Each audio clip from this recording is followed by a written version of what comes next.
Este hombre llamado José García era director de la escuela primaria donde él había trabajado por muchos años y era miembro de una iglesia cristiana. Él nunca fue al instituto bíblico, nunca fue a una escuela de misiones, nunca fue al seminario, solamente iba a una buena iglesia bíblica donde se enseñaba la palabra con claridad y con firmeza, con valentía. Y ahí él aprendió que el trabajo de hacer discípulos es un trabajo para todos los cristianos, y no nada más para los misioneros.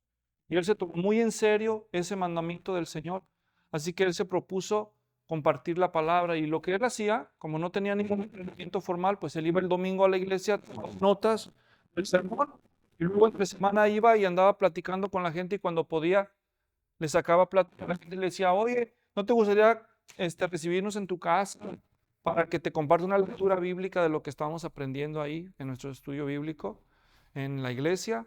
Y mucha gente le dijo que no, pero hubo una mujer que dijo que sí, está bien.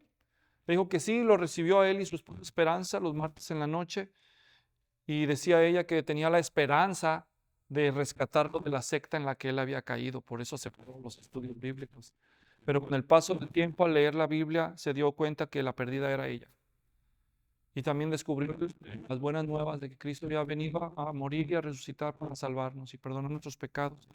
Así que al cabo de un tiempo después, ella finalmente decidió creer en Cristo y ser bautizada junto con su hijo mayor, y ese hijo soy yo. Todo porque hubo un hombre que, a pesar de cualquier excusa que hubiera podido dar, yo no soy misionero, yo nunca he sido entrenado, nunca he recibido un curso de evangelismo, ni fui al instituto bíblico, y en un tiempo que no había YouTube, él simplemente hizo lo que cualquiera de nosotros podría hacer: ir a la iglesia, tomar notas y preguntarle a alguien si quisiera escuchar una lectura bíblica. Hasta que hubo alguien que aceptó. La gran comisión es algo muy serio para Dios. Cristo vino a cumplir esa misión y enviarnos con ella. Cualquier iglesia y cualquier cristiano que se jacte de ser un buen cristiano, pues debe tomarla en serio. Hoy vamos a continuar con la serie de estudios que hemos empezado con base en el Evangelio de Lucas. Y nos hemos quedado al final del capítulo 7 y hoy comenzamos con el capítulo 8. Y en este punto de la historia de Lucas es muy interesante ver que de pronto él hace una pausa y da 3 versículos que simplemente hacen un resumen de la manera en que Jesús acostumbraba a hacer su ministerio. Y de esos 3 versículos nosotros vamos a aprender 4 principios. De cómo Jesús hacía el ministerio, nosotros vamos a aprender 4 principios y vamos a ser inspirados y desafiados a seguir esos principios en nuestra vida. El título de este mensaje es Haciendo ministerio como Jesús. Y mi deseo es inspirarlos a ustedes a poner en práctica los principios que aquí se nos van a enseñar. El pasaje pues es de Lucas 8, versículos 1 al 3, y los cuatro aspectos del ministerio de Jesús que vamos a considerar hoy, con base en estos 3 versículos, son los siguientes. Primero vamos a identificar el blanco al que Jesús apuntaba en su ministerio.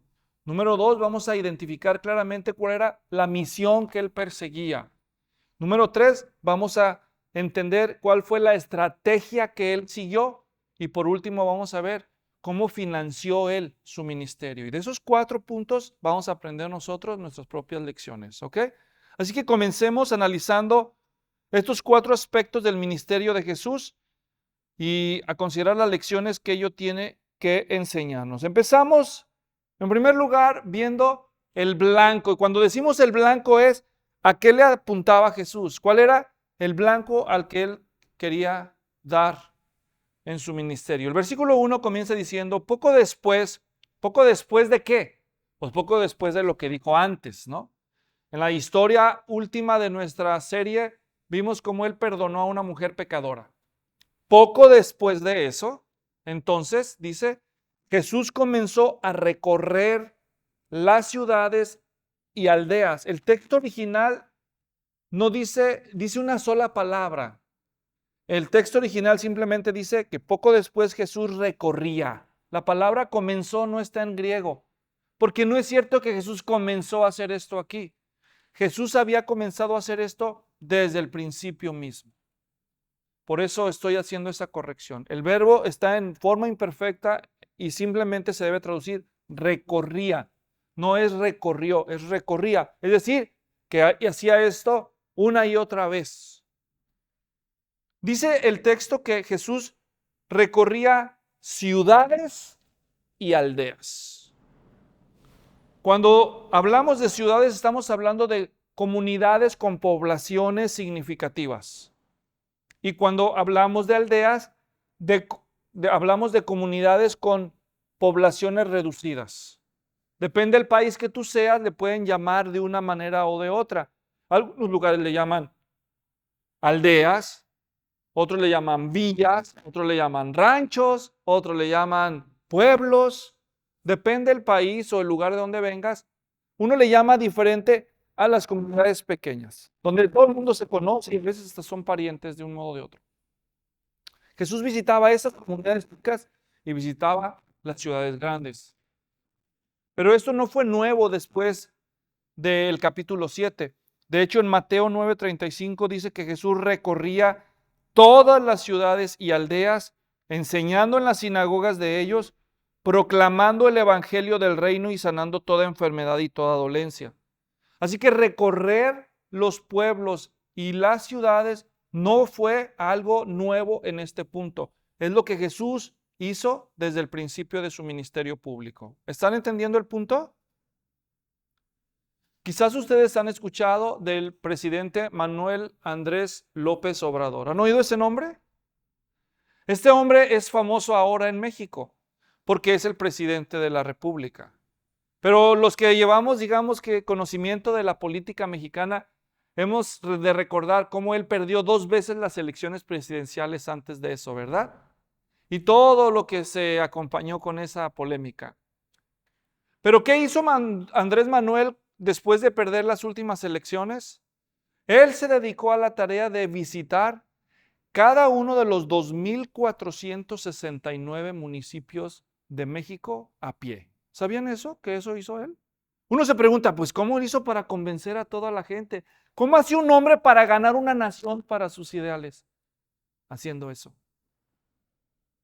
Tal vez nosotros no estemos de acuerdo con todas las políticas del presidente López Obrador hoy en día, pero hay algo en lo que no podemos dejar de reconocer, que él ha hecho algo que ningún presidente jamás había hecho: visitar cara a cara a la gente, escucharles, conocerles, escuchar sus necesidades, sus quejas, sus frustraciones, compartir de sus propios labios con ellos la esperanza de su sueño para su nación. Si ustedes observan en las entrevistas que le han hecho a López Obrador, le han preguntado quién es el líder que él más admira. Y él lo ha dicho públicamente. Él ha dicho que su inspiración es Jesús de Nazaret. Así ha dicho él. ¿De dónde aprendió eso él? La idea de ir y visitar cada pueblo. ¿De dónde creen que lo aprendió? De Jesús. El Señor Jesús tenía muy claro en su mente que para lograr su misión, él tenía que visitar cada comunidad, grande o chica que fuera de su país. Si él quería ganar a su país como Dios, su Padre, lo había mandado, él entonces lo hizo así. ¿Y por qué lo hizo Jesús así? Porque a Jesús le importaba a cada persona. Jesús le dio a cada persona de su país la oportunidad de conocerlo cara a cara y de escuchar el mensaje que él llevaba. Nadie va a poder negar el día del juicio de los que vivieron en el tiempo de Jesús de su país, que Jesús no llegó a ellos. Hoy en día, Jesucristo es el líder de la religión más grande del mundo. Hay 2,400 millones de personas, más de 2,400 millones de personas en el mundo que dicen de algún modo o de otro seguir a Jesucristo. Pero Jesús no ganó ese lugar desde el principio haciendo grandes campañas. ¿Qué es lo que él hizo? Visitar cada comunidad. Porque a Jesús le importa cada persona. A Jesús le importó cada persona de su tiempo y Jesús le importa todavía el día de hoy cada persona. Ustedes le importan al Señor Jesús tanto que ha hecho Él los arreglos para que ustedes oyeran de Él. Jesús ama a cada persona. ¿Y nosotros amamos a cada persona? ¿Queremos lo mismo que Jesús nosotros? Darle la oportunidad a cada persona de escuchar el mensaje que Él vino desde el cielo a anunciarnos. Pues Jesús lo hizo así. Así que la primera lección que aprendemos de Él es preocuparnos por nuestra comunidad. ¿Alguna vez ustedes se han preguntado cuántas ciudades y pueblos hay en el condado de San Joaquín? ¿Alguna vez lo habían pensado? ¿Alguna vez habían pensado que como iglesia podríamos ponernos de acuerdo de vez en cuando, un sábado o un viernes en la tarde, en una ciudad o en un pueblo nuevo, juntarnos, orar y salir a conocer a alguien? Lo podemos hacer. Jesús lo hizo. Juntarnos, caminar ahí, preguntar, ¿dónde viven los hispanos aquí? Conocer a la gente, saludarla, orar. Somos cristianos de aquí a allá y hablarles a aquellos que quieran escuchar y si no simplemente, y luego otra comunidad. ¿Se imaginan? Podríamos hacerlo nosotros. A veces no lo hacemos ni en nuestra propia ciudad, mucho menos en las ciudades ajenas, pero Jesús lo hizo.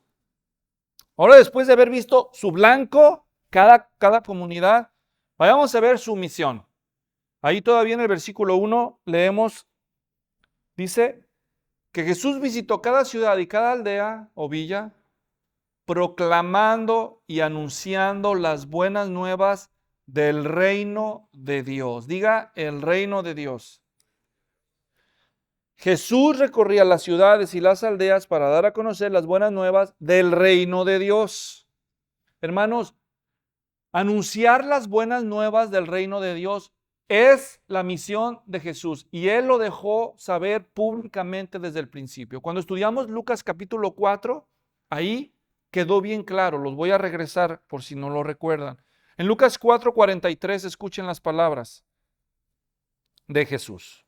Pero Él les dijo, también a las otras ciudades debo anunciar las buenas nuevas del reino de Dios, porque para esto yo he sido enviado. Para esto fue Jesús enviado. Esta es la misión por la cual Jesús vino al mundo, para anunciar las buenas nuevas del reino de Dios. Empecemos entonces entendiendo qué es el reino de Dios. La palabra reino habla de un gobierno, de poder o de control. Cuando la Biblia habla del reino de Dios, está hablando de la autoridad soberana y providencial de Dios sobre todas las cosas. El reino de Dios es el control soberano. ¿Qué significa soberano? Que se hace como Él quiere, que nadie le puede poner límites. Es el control soberano, o sea que Él no le da cuentas a nadie, lo hace como Él quiere, y a la vez providencial. ¿Qué significa providencial? Que está secreto, que no vemos cómo, que funciona a través de las cosas comunes de la vida. Lo contrario a providencial sería sobrenatural o milagroso. El reino de Dios es el control soberano y providencial de Dios sobre todas las cosas. Nosotros vivimos con la idea de que hacemos lo que queremos. Cada quien hace lo que quiere, sin darse cuenta que Dios de manera providencial, a través de eso, Él hace lo que al final Él va a querer. Por eso, ese es el reino de Dios. Dios siempre está en control. ¿Entienden eso, verdad? Aunque nosotros hacemos lo que queremos y hacemos nuestros planes y a veces ni oramos y se nos concede, aún así, Dios está en control. De una manera discreta, pero efectiva, soberana. Ahora, la misión de Jesús, estamos diciendo, fue anunciar las buenas nuevas del reino de Dios. Ya expliqué qué es el reino de Dios. ¿Cuáles son las buenas nuevas del reino de Dios?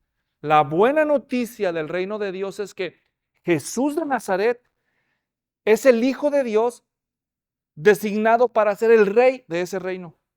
Jesús de Nazaret es el rey de este reino que vino a morir y a resucitar para salvarnos, para reconciliarnos con Dios y librarnos de la ira en el día del juicio. Esa es la buena noticia. Jesús es el rey. ¿Se acuerdan cuando lo crucificaron en forma de burla? Le quisieron poner, aquí está Jesús el rey de los judíos. Quiere decir que tuvo éxito en su misión, ¿verdad? Porque ¿cuál fue su misión? Anunciar las buenas nuevas del reino de Dios. ¿Y cuál era la misión? ¿Cuál es la buena nueva? Que Él es el rey del reino de Dios. Y hasta los paganos captaron el mensaje, ¿sí o no? Porque en son de burla le pusieron el rey de los judíos. Aunque ellos no creían en eso, se quisieron burlar sin saber que estaban cumpliendo el reino de Dios, el control soberano y providencial de Dios sobre todas las cosas. El reino de Dios es descrito en la Biblia, hermanos, de muchas formas. Les voy a leer algunos versículos que nos recuerdan algunas de las características del reino de Dios. El reino de Dios, según Romanos 14, 17, no es comida ni bebida, sino justicia, paz y gozo en el Espíritu Santo. Lo que estamos diciendo con esto es que Jesús vino a anunciar las buenas nuevas del reino de Dios, y ahora que Él ha ido al cielo, sigue avanzando el mensaje del reino a través del poder de su Espíritu, usando la iglesia. Y la iglesia es la primera en experimentar algunas de las características del reino de Dios.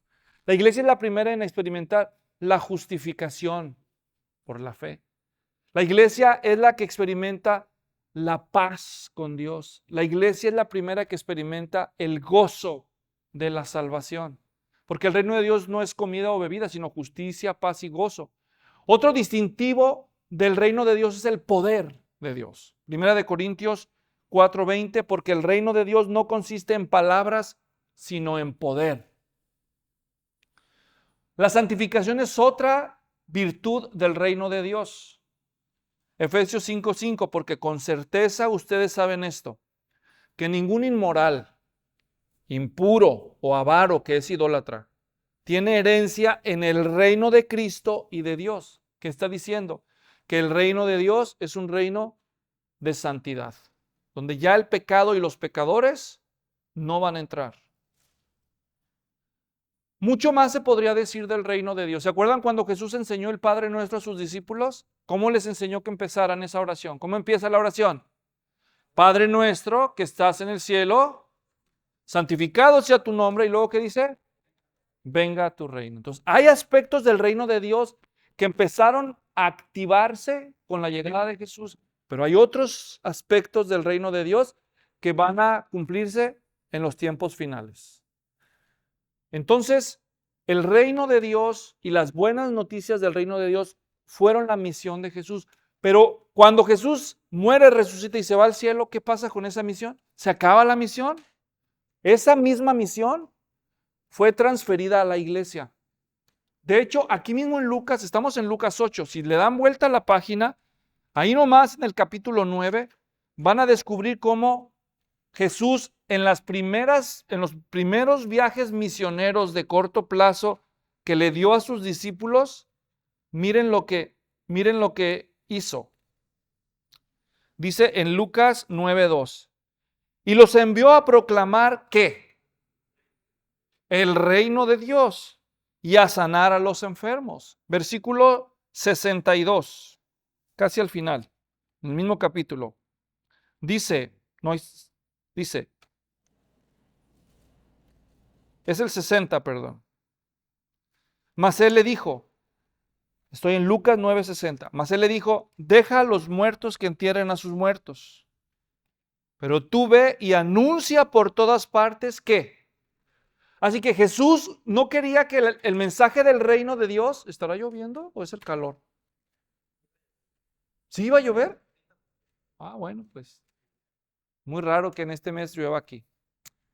Entonces, Jesús no solo quería que el mensaje del reino de Dios se anunciara en su persona, sino que se lo dio a los discípulos para que también lo compartieran con otros. ¿Está claro eso? Ahora miren las 4 formas que dice Lucas 8 que Jesús acostumbraba a hacer para propagar el mensaje del reino de Dios y sus buenas nuevas. Dice, por ejemplo, el versículo 1, estamos en Lucas 8, que él comenzó a recorrer las ciudades y las aldeas, en primer lugar, proclamando. Diga proclamar. La palabra proclamar aquí significa predicar como un heraldo. Y algunos de ustedes dirán, no, pues me dejaste en la misma, porque es un heraldo. Es un periódico de México, el Heraldo de México. No, ya lo hemos explicado antes y hoy lo recordamos. Un heraldo es un mensajero de un rey para anunciar las noticias de las decisiones del rey. En otras palabras, proclamar significa hablar con autoridad, sin disculparse. Y en términos prácticos, proclamar hoy en día significa cuando nosotros tomamos la palabra de Dios y se la damos a conocer a la gente de forma autoritativa. No confundan hablar la palabra de forma autoritativa con hablar a gritos. Porque hay gente que cree que hablar a gritos es hablar con autoridad, lo cual normalmente es lo contrario. Cuando la gente pierde autoridad, grita. Entonces tú sabes que alguien ya perdió el control cuando se pone a gritar. No es alguien que está en control, es alguien que perdió el control.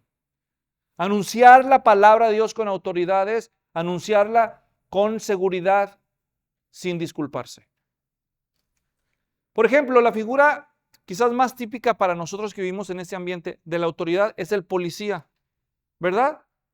Cuando un policía te detiene, ¿necesita gritar para demostrar que tiene la autoridad? Rara vez grita un policía. Es más, el policía que se pone a gritar se ve mal, ¿o no? Porque ellos no necesitan gritar. Ellos nomás necesitan hablar, ¿verdad? Y lo que te diga, más vale que le prestes atención, porque él ostenta el poder de la ley de su lado. Claro, siempre hay excepciones, pero estamos hablando en términos generales. Es una buena imagen de una persona cuando habla porque tiene la autoridad de su lado. No necesita gritar, solamente te dice.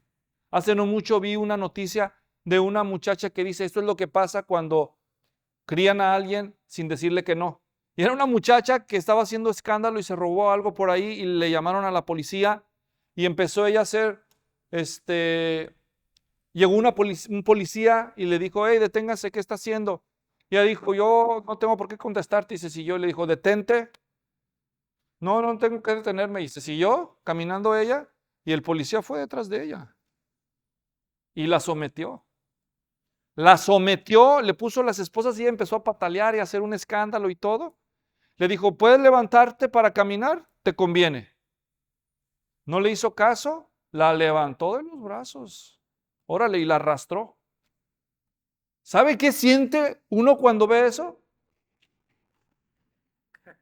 Esa es autoridad. No necesitas gritar. Tienes la oportunidad para hacer y si no vas a enfrentar las consecuencias. Jesús predicaba el evangelio con autoridad, proclamando, y nosotros hemos recibido la comisión de proclamar la verdad también. No necesitamos enojarnos con la gente si no está de acuerdo con nosotros. Simplemente esto es y esto es. Lo tomas o lo dejas. Eso es, ¿verdad? Ahora nosotros no somos policías, los policías de Dios. Dios a su tiempo va a ejercer la autoridad.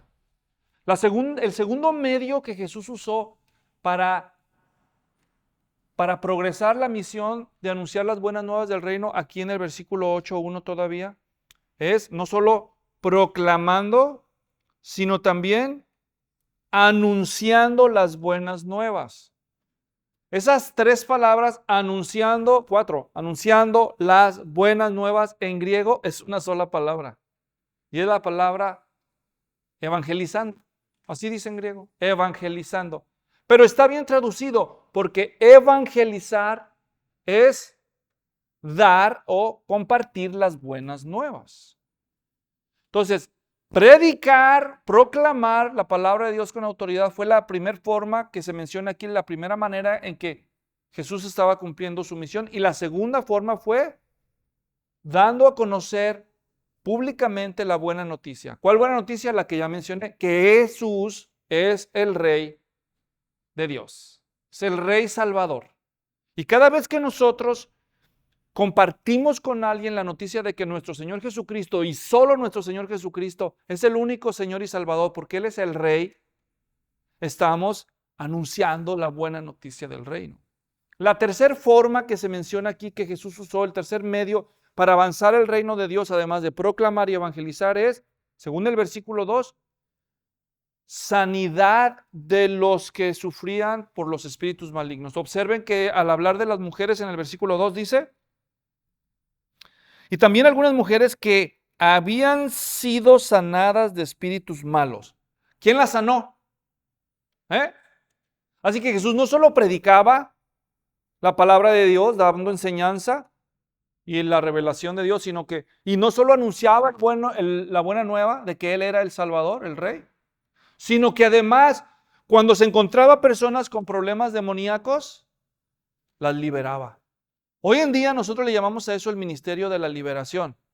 Proclamación, evangelización, liberación. ¿Alguna vez han oído del ministerio de la liberación? Es cuando ayudamos a personas oprimidas por el diablo a experimentar libertad de sus cadenas espirituales. El enemigo, hermanos, los demonios son invisibles y trabajan en la vida de las personas en formas que no entendemos. Y en un país como en el que nos toca vivir, a veces es fácil sentir como que el diablo no tiene visa y aquí ya no entró. Ha de andar allá con los pobres africanos, allá con los del vudú de Haití, allá de estar con los pobres hindús, porque aquí los problemas que vivimos nosotros son de otro modo, se curan con medicamento, con terapia, con un mecánico, con consejería. Pero según la Biblia, los demonios existen y no tienen fronteras. Y pueden ser la causa de muchos de los problemas que la gente enfrenta a nivel de salud física, de salud emocional, de relaciones interpersonales, problemas espirituales que no se van a curar con medios humanistas. Un demonio no se doma con una aspirina. Pero a veces que nosotros como iglesia nos falta discernimiento. Una vez estaba yo visitando al papá de un hermano. Estaba muy enfermo, había parado en el hospital. Y él quería que si yo lo visitaba, esto fue antes de que él se bautizara y todo eso. Así que fui allá al hospital Sutter de Tracy. Me acuerdo que ese día estaba yo ahí en el cuarto del hospital y traía mi Biblia. Entonces ya estábamos listos y yo le iba a hablar a don Raúl. Y abrí mi Biblia y tan pronto empezaba, mire, le quiero leer este pasaje de la Biblia a don Raúl. Y cada vez que empezaba, empezó a sonar esa máquina. Pip, pip. Ustedes a lo mejor han visto de esa que suena tan duro que no te deja ni hablar. Y hasta te quiere dejar sordo. Entonces ahí viene la enfermera. ¿Y qué es? No, pues no sé. Y ahí moviéndole los cables y todo. Al fin la hizo callar. Ok, se fue. Bueno, don Raúl, le estaba diciendo, y empiezo a leer y otra vez se activa la máquina, hermanos. Me pasó como 4 o 5 veces. Hasta que yo dije, oye, esto está muy extraño. Qué casualidad, ¿no? Y yo dije, para mí que esto es el enemigo. Entonces, dije, pues yo ya sé lo que tengo que hacer. ¿Y qué es lo que hice? Pues lo que dice la Biblia. Me paré y empecé a gritar en el nombre de Jesús. No es cierto. No hice eso, hermanos. No hice eso. No tienes que gritar. Yo solamente me acuerdo que mientras estaba la enfermera ya trajo otra máquina, hermano. Trajo otra máquina y también pitó. Y decía, ¿pero qué está pasando? Decía. Yo dije, no, para mí que esto es del enemigo. Así que yo me acuerdo que solo agaché mi cabeza y empecé, Señor, no sé, pero esto está muy extraño. Para mí que es el enemigo. Satanás, si tú estás dando ese problema, yo te ordeno en el nombre de Jesús que te vayas de aquí y nos dejes en paz. Hermanos, se acabó. Se acabó el problema. Entonces pude hablar con él, orar por él. A veces uno, les digo, se resiste a la posibilidad de que los demonios puedan estar interfiriendo en nuestras vidas. Pero lo hacen sembrando mentiras en nuestras mentes, en nuestros corazones, sembrando dudas de la verdad y de la palabra de Dios, oprimiéndonos con pesares emocionales o incluso con dolencias y enfermedades. Pueden ser causadas por demonios. Ideas persistentes que afectan nuestra relación con otras personas. No estoy diciendo que todos los problemas que vivimos son demoníacos, pero algunos pueden ser. Pero Jesús lo sabía y ejercía autoridad sobre los espíritus y los echaba fuera. Y Jesús todavía puede echar fuera a Satanás. Así que no tenemos que hacer un escándalo, hermanos, pero tenemos que confiar en los métodos de Jesús. Además, el versículo 2 de liberaciones, Jesús obraba sanaciones o sanidades. Porque dice claramente de otras mujeres que habían sido sanadas, unas de espíritus malos, o sea que no todas estaban enfermas por causa de demonios, pero otras de enfermedades. De enfermedades. Y luego hasta se nos dan los nombres. Por ejemplo, María la llamada Magdalena, de la que habían salido 7 demonios. Entonces, ¿cuál era el problema de ella? Pues los demonios, ¿verdad? Los demonios. En cambio, otras, como Juana o Joana, dicen otras versiones, mujer de Chuza, mayordomo de Herodes. Ahora, hay una tradición que vincula a esta mujer con otro pasaje de los evangelios, donde dice que el Señor Jesús sanó al hijo de un hombre importante de la corte de Herodes, y ellos dicen que es esta misma familia. O sea que si esta teoría fuera cierta, la razón que convenció a esta mujer fue la sanidad física que Dios obró en su hogar, mientras que a otra la liberación espiritual que Dios le otorgó de los demonios. Pero ¿cuál es el punto? Estas fueron estrategias de Jesús para avanzar el mensaje del reino. La predicación, la evangelización, la liberación y la sanidad. Orar. Ahora, nosotros como iglesia, ¿qué? Pues los discípulos de Jesús siguieron el ejemplo de Jesús, no solo en el anuncio del mensaje del reino, sino también en los métodos que Jesús usó.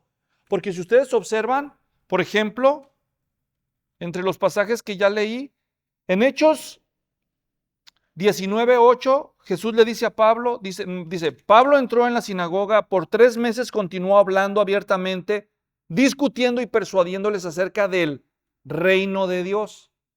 O sea, ¿qué estaba haciendo Pablo? Lo mismo que Jesús, anunciando el mensaje del reino. Hechos 28, versículo 30 y 31.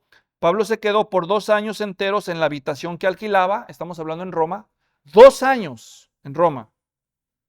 Y recibía a todos los que iban a verlo predicando el reino de Dios. Entonces, ¿qué hicieron los apóstoles y los discípulos después de Jesús? Lo mismo que Jesús. Anunciaron el mensaje del reino, predicaban, evangelizaban, oraban por los enfermos y echaban fuera demonios. Entonces, hermanos, ¿habla usted como heraldo de la verdad? Es decir, cuando usted habla con las personas, ¿habla con autoridad las escrituras sin disculparse? A lo mejor la gente te dice, si algún día tú le dices, ay, sí, porque tú crees en esas cosas, pero yo no creo. Pues sí, las creo porque son verdad. No tenemos por qué disculparnos de la verdad. ¿Aprovecha usted las oportunidades para presentar las buenas nuevas con sus amigos? Sobre todo, ¿está usted experimentando el reino de Dios en su propia vida personal, en su hogar, en su trabajo, en la escuela? No te tienes que parar ahí al principio de tu día de trabajo delante de todos los compañeros y invocando, Señor, bendíceme, bendice nuestro trabajo. No tienes que hacer un escándalo. ¿O puedes tú en tu lugar decir, Señor, yo te invito no solo a ser parte de mi vida en este día, sino a ser el director, el que está en control aquí? Me pongo en tus manos, yo quiero dejar ver que se note tu reino aquí entre nosotros, que se note tu justicia, que se note tu paz, que se note tu gozo en mi vida, en mi hogar, en mi lugar, donde esté yo, que estés tú, Señor, que se note tu reino avanzando. ¿Oras por la sanidad de los enfermos? ¿Reprendes al enemigo cuando sospechas que la causa de un problema puede ser demoníaca? Hermanos, los resultados de las cosas dependen de Dios. Si la gente cree lo que tú predicas o no, no depende de ti, depende de Dios. Si la gente se convierte cuando les prediques el evangelio, no depende de ti, depende de Dios. Si el enfermo se sana cuando ores por él, no depende de ti, depende de Dios. Y si el demonio se sale a la primera o no, o se va y el problema se arregla después de que ores, no depende de ti, depende de Dios. Lo que depende de ti y de mí es hacer nuestra parte. y Dios hará la suya cuando es su voluntad. Así vemos entonces la misión de Jesús: anunciar las buenas nuevas del reino de Dios. Su blanco, cada comunidad. Su misión, el reino de Dios, el mensaje del reino de Dios. Ahora, su estrategia. Jesús desde el principio sabía que no iba a quedar para siempre. Él desde el principio supo que había venido a morir. Lo dijo repetidas veces. Porque el Hijo del Hombre, dijo él, no vino para ser servido, sino para morir y para dar su vida en rescate por muchos. Jesús siempre supo que iba a morir. Así que como él sabía que iba a morir, ¿cómo iba a asegurarse que el mensaje del reino prosiguiera? Pues él escogió discípulos. A través de la multiplicación de discípulos es que Jesús estableció la estrategia del mensaje del reino. Por eso dice en pasajes como este de Lucas 8, al final del versículo 1, que con él iban los 12. ¿Cuáles 12? Pues los 12 apóstoles, ¿verdad? Y no solo los 12, dice el versículo 2, y también algunas mujeres. También algunas mujeres que habían sido sanadas de espíritus malos y de enfermedades. María, llamada Magdalena, de la que habían salido 7 demonios, y Juana, mujer de Chuza, mayordomo de Herodes, y Susana, y muchas otras. Así que no solamente iban los 12 apóstoles con Jesús. Hechos 1, versículos 21 y 22, nos da a entender que muchos otros varones, además de los 12 apóstoles, anduvieron con Jesús durante los 3 años de su ministerio público. Simplemente los 12 siempre estuvieron con él durante esos 3 años, pero hubo muchos otros varones y también mujeres que anduvieron con Jesús. Ahora, ¿se han preguntado por qué Jesús escogió 12 apóstoles y por qué Jesús hacía que sus discípulos siempre anduvieran con él? ¿Alguna vez se han preguntado por qué? La respuesta está en Marcos 3:14. Cuando Jesús escoge a sus 12 apóstoles, dice Marcos 3:14, que designó a 12 para que estuvieran con él y para enviarlos a predicar. Desde el principio Jesús sabía lo que iba a hacer. Jesús simplemente quería que estas personas estuvieran con él con varios propósitos. Número 1, querían que vivieran con él para que lo conocieran de verdad. Porque una cosa es conocer a alguien el domingo en la mañana, ese brother, Dios lo bendiga, no, este varón de Dios, pero no sabes cómo se porta el lunes en la noche, en la mañana, ¿verdad? El viernes en la noche. Un día es un ángel, el otro día es un demonio, no lo sabemos. No lo sabemos, pero yo te conozco entre semana, ¿verdad? ¿Por qué no agarraste otro ejemplo? Dice. Es la verdad. Pero si tú quieres conocer a alguien, vete a vivir con él. O tráetelo a vivir contigo. Y ahí sí vas a ver. Ahí sí vas a ver. Algunos de ustedes dicen, pregúntame a mí, pastor, nomás. Cuando éramos novios, uy, sí, pero ahora, ¿verdad? Sí, viviendo con la gente, se conoce la gente. Todos esos hombres, hermanos, que vivieron con Jesús 3 años, terminaron como mártires, dando su vida porque decían, este es el Hijo de Dios. ¿Qué veían? ¿Ven por qué los trajo a vivir con él? Para que no solo creyeran lo que les decía, para que lo vieran, para que vieran cómo realmente era Jesús. Pero no solo para que vieran cómo él era, también para que vieran cómo él hacía las cosas. Para que ellos vieran cómo él oraba, para que ellos vieran cómo él hablaba, para que ellos vieran cómo él oraba por un enfermo, para que ellos vieran cómo él trataba con los demonios, para que vieran y para que aprendieran. Ya me puedo imaginar la primera vez que los mandó, como ahí en Lucas 9, al menos es el primer registro que vemos en Lucas 9:1. Dice, reuniendo a los 12, les dio poder y autoridad sobre todos los demonios y para sanar enfermedades. Y los envió a proclamar el reino de Dios y a sanar a los enfermos. Exactamente lo mismo que él hacía. ¿Se dieron cuenta? El reino de Dios, yo lo anuncio, lo predico, lo evangelizo, oro por los enfermos y libero a los endemoniados. Ok. Entonces, a ver ustedes los 12, vengan, ya, llegó el día. Ya me vieron muchas veces, ahora les toca. Ok. A ver, les doy poder, autoridad. Ya me los imagino ese día. Les doy poder y autoridad. Si hubieran sido pentecostales, les hubiera dado la chiripiorca. Ay, sentí la unción. No creo que fue así, sinceramente. No hay ningún rasgo en el Nuevo Testamento que alguien diga, no, el día que Jesús nos tocó, ay, sentí que Él me entró. No, nadie dijo nada de eso.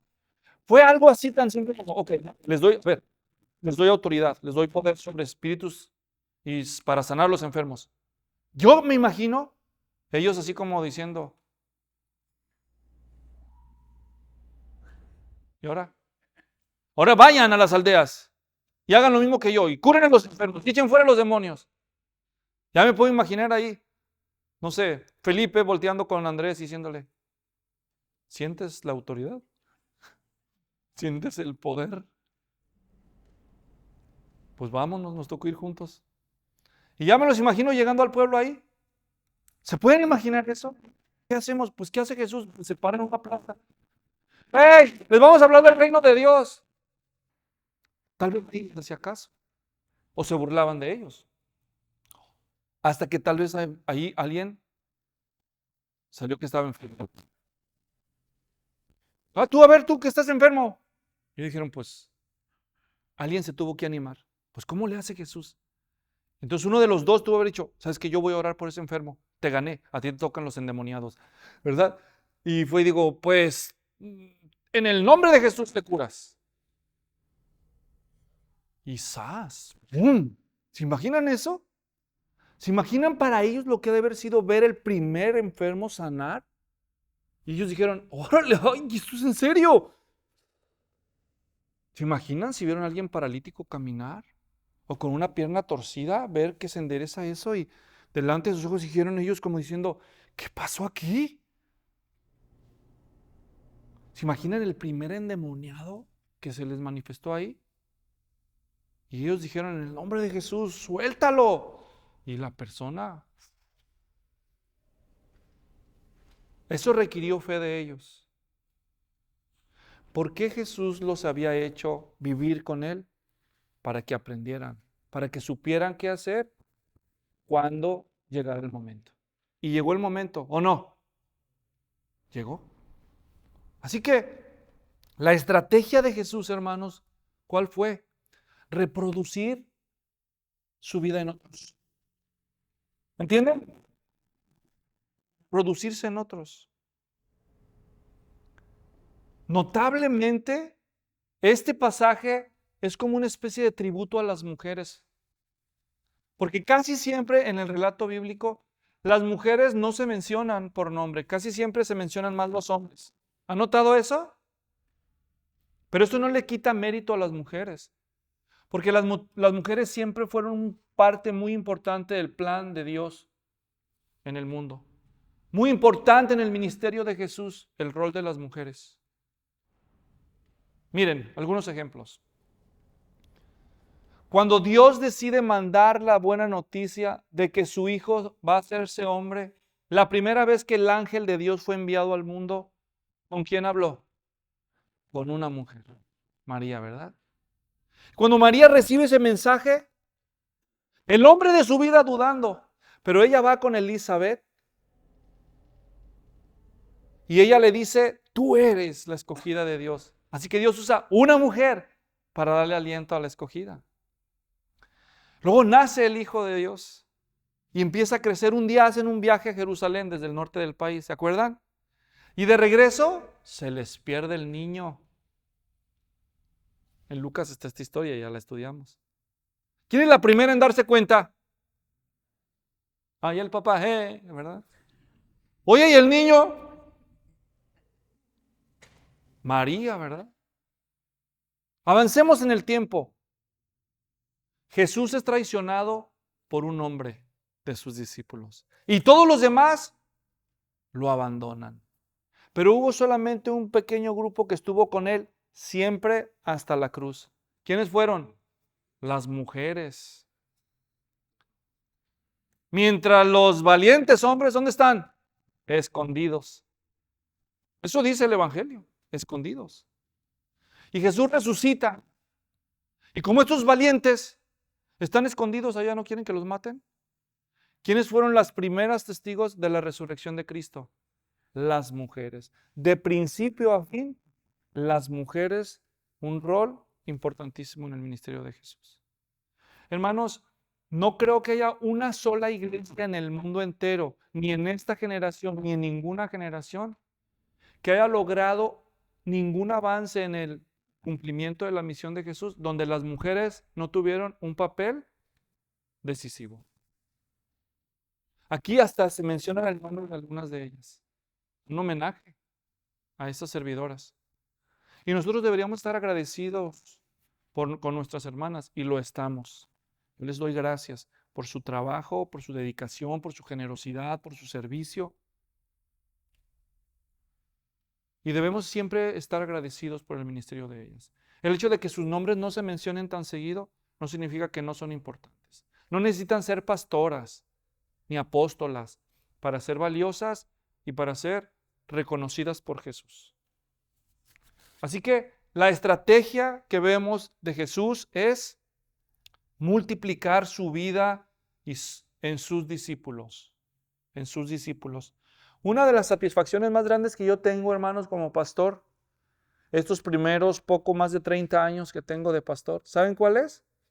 De haber sido testigo de cómo Dios levanta discípulos en cada iglesia donde yo he estado. He hecho lo mejor que he podido, no siempre es lo suficiente, pero he hecho lo mejor que he podido para darle todo lo que tengo de conocimiento y de experiencia a otros para que se levanten, y Dios ha levantado. Tengo muchos hijos en la fe, muchos que he podido bautizar, enseñar y ayudar a servir. Algunos de ustedes, algunos son de esos, ustedes también, y otros los conocen.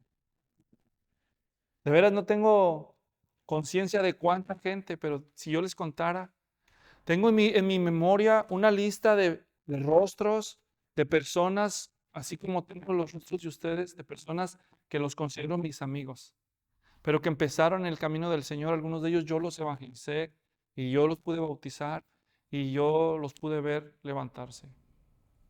Uno de ellos está de misionero en otro país del mundo con su familia y también estudió en el seminario y tiene un posgrado y está sirviendo allá. Y puedo pensar en mucha gente, cada uno en su diferente lugar. No hay iglesia a la que yo pueda volver en donde no pueda ver cómo Jesús ha cumplido eso. Y lo va a seguir haciendo.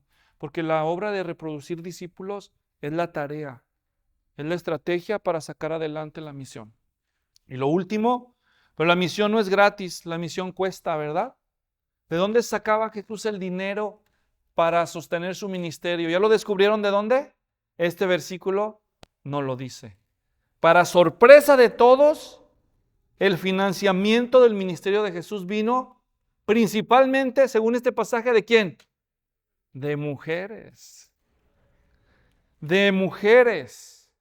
Dice el texto que personas como María Magdalena, Juana, la mujer de Chuza, y Susana, de esta Susana no sabemos nada, es la única vez que se menciona en toda la Biblia este nombre. De María Magdalena se nos habla 12 veces, y de la mujer de Chuza, de Joana, se nos habla otra vez que estaba con María Magdalena cuando Jesús resucitó. Pero de esta Susana nada sabemos, pero hay muchas otras, dice, y muchas otras que ni siquiera sabemos sus nombres. Pero estas se distinguieron, entre otras cosas, además de servir a Jesús, porque ellas tenían recursos.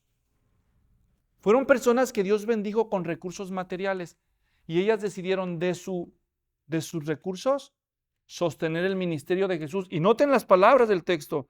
No dice nada más que contribuían al sostenimiento de Jesús, sino que dice que contribuían al sostenimiento de ellos. Hasta los apóstoles llegaron a ser sostenidos por las ofrendas de estas mujeres. Hermanos, desde el principio, la misión y el ministerio de Jesús ha sido financiado por discípulos generosos y serviciales. La forma de sostener el ministerio de Jesús no es haciendo rifas, ni haciendo ventas, ni poniendo negocios. ¿Saben cuál es? es ofrendas voluntarias y generosas de sus propios discípulos. Está bien, entiendo que a veces hacemos una venta de algo. Hay gente que ha puesto negocios que es cristiana, pero la manera bíblica en que la iglesia cristiana debe sostener su ministerio es a través de las donaciones voluntarias y generosas de sus discípulos. Por eso recogemos ofrendas en las iglesias, porque esa fue la forma en que se hizo desde el principio. Y es la forma en que funciona. ¿Muestra usted gratitud por lo que Cristo ha hecho en su vida? ¿Observaron por qué estas mujeres eran tan generosas, verdad? Porque habían sido liberadas de los demonios, porque habían sido sanadas de sus enfermedades, porque habían sido salvadas de sus pecados. Por eso somos generosos los cristianos. Nadie nos fuerza. Nosotros lo damos porque nosotros somos testigos de lo que Jesús hace en la vida de una persona. Por eso damos, porque queremos que eso llegue a muchas más personas. Por eso estoy yo levantando colectas. No para mí. Estamos diciendo que con $20 que done uno de nosotros aquí puede servirme para abrir la puerta de una familia siria, refugiada, musulmana, para conocernos y tal vez le podamos hablar de Jesús. ¿Se imaginan? ¿Con $20? Oh, sí, pues délo usted. Pues sí, ¿verdad? Yo también voy a dar. Pero lo que estoy diciendo es, así como convertimos cosas tangibles como el dinero en oportunidades para anunciar el reino de Dios. Si se convierten o no, no nos toca a nosotros, pero nosotros abrimos la puerta con lo que tenemos, ¿verdad? Así que gracias a ustedes por su generosidad. En los versículos de hoy hemos estudiado el importante papel que las mujeres tuvieron en el ministerio del Señor Jesús. Gracias, hermanas, a cada una de ustedes por su trabajo, por su generosidad, por su servicio. El Señor les recompense. Si aquí en la iglesia no les mencionamos sus nombres, sé que en el cielo hay un libro donde los nombres están escritos de las personas que han servido al Señor en cada cosa que han hecho. Tal vez aquí los hombres no les damos crédito, pero un día el Rey de Reyes va a abrir esos libros y ya se va a ver el honor roll, el cuadro de honor de cada uno. Y ahí cuando busquemos el nombre, a ver cuántos hombres están arriba y a ver cuántos no. Porque Jesús nada olvida de las cosas buenas que hacemos en su nombre. Al principio de la historia de hoy les compartí cómo Dios usó un hombre dispuesto a cumplir la responsabilidad de hacer discípulos, aunque no tenía entrenamiento para alcanzarme a mí. Ahora les voy a contar del hombre que Dios usó para alcanzarlo a él. Su nombre era Marcos. Él vivía en una ciudad que se llama Reading, en Pensilvania. Y él oyó estas historias de Jesús. Y él fue desafiado para ser un enviado, un misionero, a llevar el evangelio del reino a las naciones. Así que él tomó su familia, sus hijos, y se fueron. Y en 1970 llegaron a Guadalajara. Y con el poco español que tenían así, empezó a predicar el evangelio del reino, las buenas nuevas de Jesús. Y con el paso del tiempo, Dios levantó una iglesia ahí. Ahí es donde se convirtió José Luis García. Y ahí es donde en octubre de 1990 yo fui bautizado. Marcos Landis me bautizó el 29 de octubre de 1990 como un discípulo de Jesús. ¿Quién iba a pensar que ahora Dios me iba a usar a mí? El Dios que envió a Marcos al campo misionero ha traído el campo misionero a los Estados Unidos de regreso. Porque ahora gente de muchos países venimos aquí que necesitan oír el evangelio en nuestro propio idioma. Y aquí estoy yo, que nunca me imaginé. A mí, quien mi primer maestra de inglés me dijo que era un tonto que jamás iba a aprender inglés, hoy prediqué en inglés a cientos de personas de aquí el evangelio que a nosotros nos llevó alguien allá. ¿Quién va a recibir? ¿Quién va a tomar la estafeta del evangelio en la próxima? Tú también eres misionera o misionero. Y si tú sigues el plan de Jesús para hacer ministerio, puedes sentir paz de que has hecho tu parte y esperar ver lo que Dios pueda hacer. Oremos. Gracias te damos por tu palabra, Padre Santo. Muy hermoso lo que estas mujeres hicieron por el Señor Jesús y por la causa del Evangelio. Oramos que nos uses como a ellas, a través de generosidad, a través de servicio, para que mucha gente más encuentre liberación, encuentre sanidad y sobre todo encuentre salvación, encuentre santificación en Cristo. Te lo rogamos en su nombre. Amén.